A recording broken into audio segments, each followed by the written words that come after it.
मंत्री गणेश नाईकांनी पुन्हा एकदा उपमुख्यमंत्री एकनाथ शिंदेंवरती जोरदार टीका केली आहे। पालकमंत्री असून देखील 14 गावांचा समावेश करताना आपल्याला विचारण्यात आलं नाही असं गणेश नाईकांनी म्हटलं, तर मला हलक्यात घेऊ नका असा इशाराही त्यांनी एकनाथ शिंदेंना दिलाय। आता सन्माननीय एकनाथ शिंदे काय बोलतात, एकनाथ शिंदेला हलक्यात घेऊ नका, मग टांगा पलटी घोडे फरार। अरे मग तुम्ही दुसऱ्याला हलक्यात घेता ना। कल्याण लोकसभेचा एक मतदारसंघ कल्याण ग्रामीण, त्याच्यातली 14 गावं।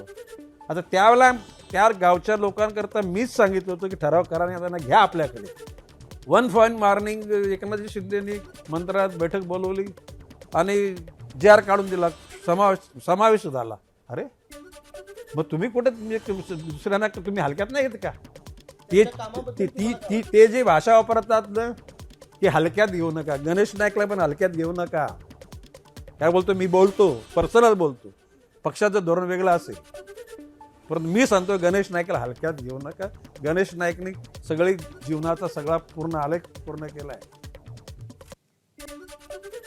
नवी मुंबई महानगरपालिकेचं स्पेशल ऑडिट करण्याची मागणी गणेश नाईक यांनी केली आहे। तसंच 3000 कोटींची FD 800 कोटींवरती आली, हे कोणामुळे झालं? नगरविकास खातं कोणाकडे आहे? प्रशासक कोणाच्या नेतृत्वाखाली काम करत होते? गणेश नाईक यांनी असे तिखट सवाल हे उपस्थित करत उपमुख्यमंत्री एकनाथ शिंदेंकडे रोख दर्शवलाय। मी ईडीला आवाहन करतो ना, नवी मुंबई महापालिकेचं पूर्ण ऑडिट करा, स्पेशल ऑडिट करा। या 3000 कोटी रुपये FD होती, 3000 कोटीची FD 800 कोटीवर आली। ती जर आम्ही थांबवली नसती ती पण शून्य झाली असती, मायनस झाली असती। आता ते नगरविकास खातं कोणाकडे आहे? प्रशासक कोणाच्या म्हणजे नियंत्रणाखाली काम करतात? अरे ज्या लोक एकेका वॉर्डमध्ये 100-150 कोटीची कामं झाली आणि दुसऱ्या वॉर्डमध्ये 10 लाखाची कामं नाही झाली। हा पैसा असं लुटला गेला। कॉन्ट्रॅक्टर रिंग, हे टेंडर तुम्ही 3 लोकांनी भरायचं, हे टेंडर तुम्ही 3 लोकांनी भरायचं, अशा प्रकारची रिंग करून त्या ठिकाणी सगळी भ्रष्टाचार झाला।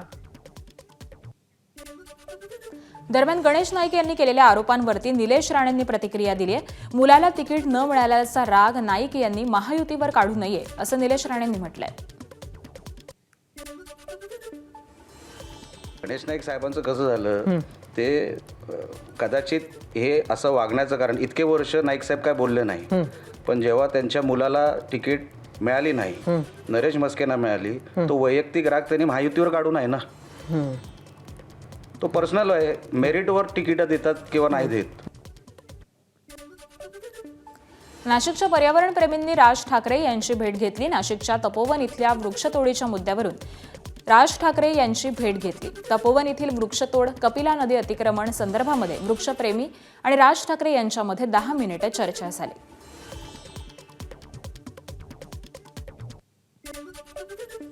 पुणे शहरात दोन्ही राष्ट्रवादी एकत्र येण्यावरती स्थानिक नेत्यांनी सकारात्मक भूमिका घेतली, त्यामुळे दोन्ही राष्ट्रवादी एकत्र आल्याची प्रतिक्रिया ही रोहित पवार यांनी दिली आहे। तर अनेक शहरांमध्ये स्थानिक नेत्यांनी दोन्ही राष्ट्रवादीनं एकत्र यावं अशी इच्छा होती, त्यामुळे एकत्र आल्याचंही रोहित पवार म्हणाले। अनेक ठिकाणी ग्रामीण भागात देखील दोन्ही राष्ट्रवादी एकत्र आल्याचं देखील रोहित पवारांनी सांगितलंय। शहरामध्ये ज्या पद्धतीने सर्व पदाधिकाऱ्यांनी इच्छा व्यक्त केली, असंच आम्ही जेव्हा ग्रामीण भागातल्या पदाधिकाऱ्यांशी बोलतोय, काही जिल्ह्यांमध्ये लोक सकारात्मक आहेत, दोघांनी एकत्रित लढलं पाहिजे, काही ठिकाणी लोक सकारात्मक नाहीत। त्यामुळे त्या जिल्ह्याचं समीकरण बघून बहुतांश ठिकाणी आम्ही एकत्रित लढू शकतो असं आता तरी कार्यकर्त्यांशी बोलल्यानंतर वाटतंय।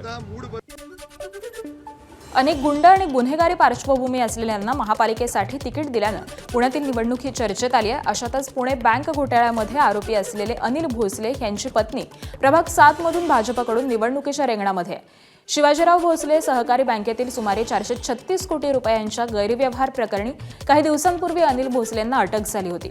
सध्या ते जामिनावरती बाहेर असून न्यायालयानं त्यांना सार्वजनिक ठिकाणी वावरण्यासाठी बंदी घातली आहे। मात्र असं असताना देखील ते पत्नीचा प्रचार करत असल्याचा आरोप विरोधकांकडून केला जातोय। तर अनिल भोसले हे निवडणुकीमध्ये यश मिळावं यासाठी मांत्रिकांचा वापर करत असल्याचा आरोप देखील विरोधी उमेदवारांनी केला आहे। किशोरी पेडणेकरांवरती कोविड काळातील बॉडी बॅग घोटाळा प्रकरणी FIR दाखल करण्याची माहिती ही प्रतिज्ञापत्रामध्ये लपवली आहे आणि त्यामुळे या संदर्भामध्ये आपण तक्रार दाखल करणार आणि वेळ पडली तर कोर्टात देखील जाणार असल्याचं शिवसेनेचे आमदार निलेश राणेंनी म्हटलंय. त्यामुळे किशोरी पेडणेकरांचा उमेदवारी अर्ज बाद होणार का हे पाहणं महत्त्वाचं ठरणार आहे. 2 क्रिमिनल FIR श्रीमती किशोरीताई पेडणेकर यांच्यावर दाखल होऊन सुद्धा त्यांनी त्याचा उल्लेख त्यांच्या इलेक्शन फॉर्ममध्ये केलेला नाही. या विषयाचा पाठलाग जर कोर्टामध्ये जावं लागला, सुप्रीम कोर्टापर्यंत जावं लागलं तरी आम्ही ते करणार आहोत. कारण का 101% किशोरीताई ह्या फॉर्मच्या प्रकरणामध्ये डिस्क्वालिफाय होणार. ही काळ्या दगडावरची रेघ आहे. मंत्री चंद्रकांत पाटलांनी शरद पवारांच्या राष्ट्रवादीच्या जयंत पाटलांवरती जोरदार टीका केली. जयंत पाटील यांची अवस्था सध्या नटसम्राटासारखी असल्याची टीका ही चंद्रकांत पाटलांनी केली. या जयंत पाटलांची अवस्था कोणी पक्ष देता का पक्ष अशी झाल्याचं म्हणत चंद्रकांत पाटलांनी जयंत पाटलांवरती निशाणा साधलाय. आमची स्थिती काय झाली आहे ते बघायला आम्ही समर्थ आहोत. तर तुमची स्थिती पक्ष द्या किंवा पक्ष, पक्ष द्या किंवा पक्ष अशी तुमची स्थिती झालेली आहे आणि त्यातून तुम्हाला दिशाच क्लिअर होत नाही की पुढे काय व्हायचं. नटसम्राटाची तुम्ही उपमा दिली. नटसम्राट नावाच्या नाटकामध्ये ज्या वेळेला त्याच्या मुलाला हे धडधकट असताना घर देतात आणि मग त्यांना घराच्या बाहेर काढतो, त्यात शेवटचा जो त्याचा शेवटचं स्वागत आहे ते भयंकर आहे. त्यात ते असा आक्रोश करत असतात की कोणी घर द्याल का, मला घर. तसं आता जयंतरावांचं चाललं आहे, कोणी मला पक्ष द्याल का, हो पक्ष, असं झालं आहे. चंद्रपूरमध्ये भाजपच्या प्रचार सभांमध्ये गोंधळ घालून व्यत्यय आणणाऱ्या बंडखोर उमेदवारांना पोलिसांनी बोलावून चांगली स्तंभी दिली आहे. 2 दिवसांपूर्वी भाजप उमेदवारांच्या प्रचारार्थ महसूल मंत्री चंद्रशेखर बावनकुळे यांच्या 2 सभांमध्ये बंडखोर उमेदवारांनी गोंधळ घातला होता. एका सभेमध्ये बंडखोर थेट मंचावरती चढला तर दुसऱ्या सभेमध्ये मोठ्यानं घोषणा देत शिरण्याचा प्रयत्न करण्यात आला होता. भाजपमध्ये आधीच 2 आमदारांमध्ये संघर्ष सुरू असताना त्यात पुन्हा बंडखोर उमेदवारांची भर पडल्यानं भाजपची डोकेदुखी ही वाढली आहे.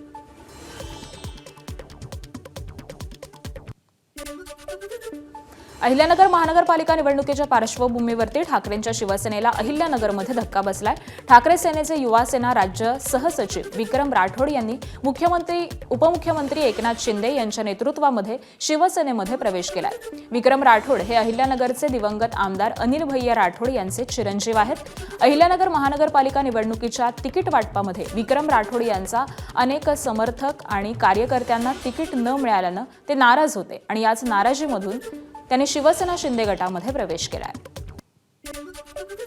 जालन्यामध्ये तब्बल 98 लाख रुपयांची रोकड जप्त करण्यात आली आहे. जालना छत्रपती संभाजीनगर रोडवरील टोल नाक्यावरती SST पथकाला तपासणी दरम्यान ही रोकड आढळून आलेली आहे. छत्रपती संभाजीनगरहून जालन्याकडे येणाऱ्या क्रेटा कारची तपासणी करण्यात आली आणि यावेळी गाडीच्या डिक्कीमध्ये ही रक्कम आढळून आली. घटनेनंतर महानगरपालिकेच्या आचारसंहिता पथकानं तात्काळ आयकर विभागाला माहिती दिली. दरम्यान निवडणूक काळामध्ये एवढी मोठी रोकड कुठून आली आणि याची कोणाची याचा तपास सध्या प्रशासनाकडून केला जातोय.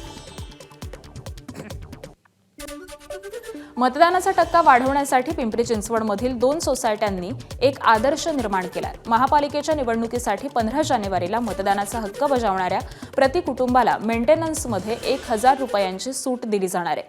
ही मुभा मिळवायची असेल तर मतदानाचा हक्क असणाऱ्या कुटुंबातील प्रत्येकानं मतदान करणं हे बंधनकारक असेल. साहजिकच सोसायटीवरती याचा भार पडणार आहे आणि या संदर्भात वर्षभरातील एखाद्या सांस्कृतिक कार्यक्रमामध्ये हात आखडता घेण्याचा निर्णय सोसायटीनं घेतलाय.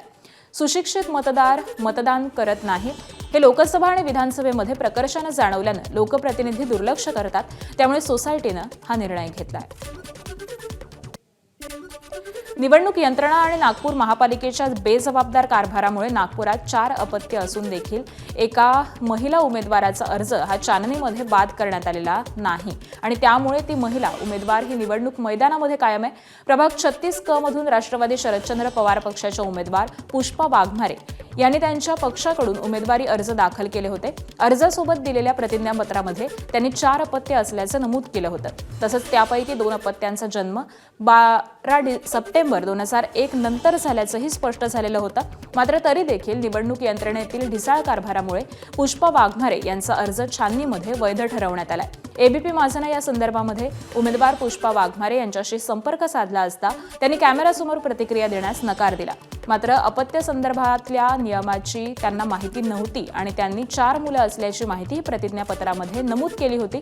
त्यामुळे या प्रकरणामध्ये आपली कोणतीही चूक नसल्याचं मत हे त्यांनी व्यक्त केलेलं आहे. दुसऱ्या बाजूला निवडणूक यंत्रणेतील अधिकारी या संदर्भामध्ये काहीही बोलायला तयार नाहीत. काही महिन्यांपूर्वी औरंगाबाद शहराचं नाव अधिकृत छत्रपती संभाजीनगर झालं, तरी देखील लोकसभा आणि विधानसभा औरंगाबाद नावावरच लढल्या गेल्या. मात्र आता होत असलेली महापालिकेची निवडणूक ही छत्रपती संभाजीनगर या नावानं होतीये. त्यामुळे महानगरपालिकेमध्ये निवडणूक लढवण्यासाठी अर्ज दाखल करताना शहराचं नाव छत्रपती संभाजीनगर असं लिहिणं गरजेचं होतं. मात्र प्रभाग क्रमांक 5 मधून अपक्ष निवडून निवडणूक लढत असलेले सौदागर शब्दुद्दीन यांनी अर्जामध्ये शहराचे नाव हे औरंगाबाद लिहिलेलं आहे. नियमानं हा अर्ज बाद होणं गरजेचं होतं, मात्र तसं झालं नाही. यावरती आता मंत्री संजय शिरसाट आणि भाजपच्या अतुल सावेंनी संबंधित अधिकाऱ्यावरती कारवाईची मागणी केली. भाजपनं अमरावती महानगरपालिका निवडणुकीसाठी जाहीरनामा प्रसिद्ध केला. या जाहीरनाम्यावरती काँग्रेसनं जोरदार टीका केली आहे. अमरावती महापालिकेमध्ये 2017 ते 2022 पर्यंत भाजपची सत्ता होती.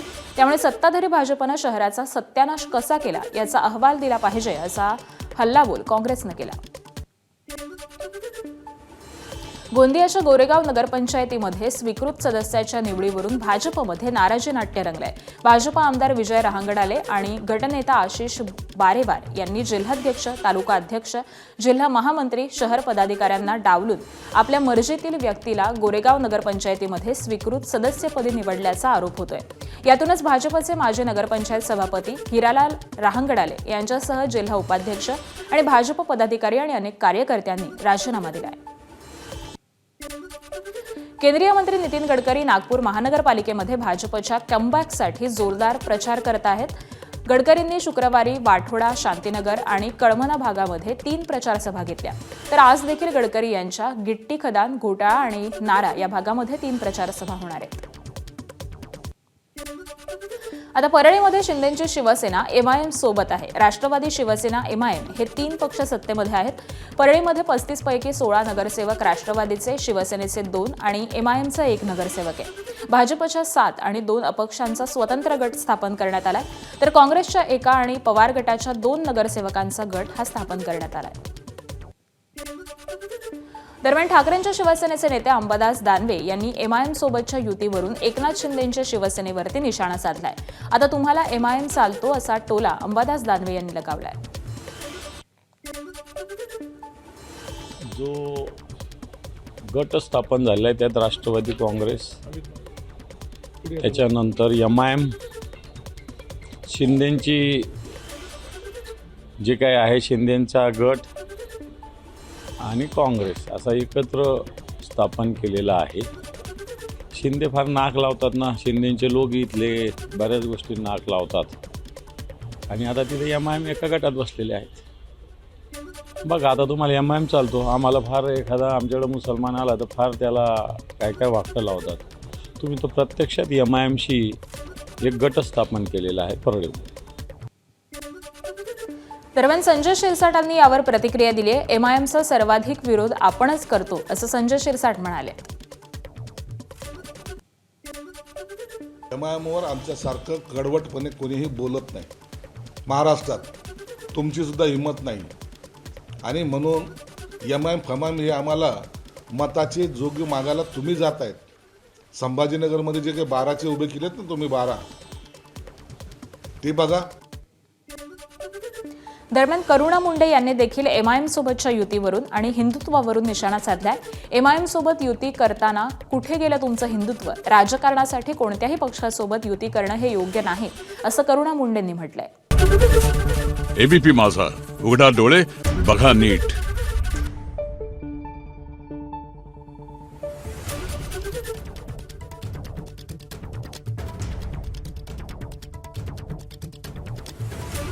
आहे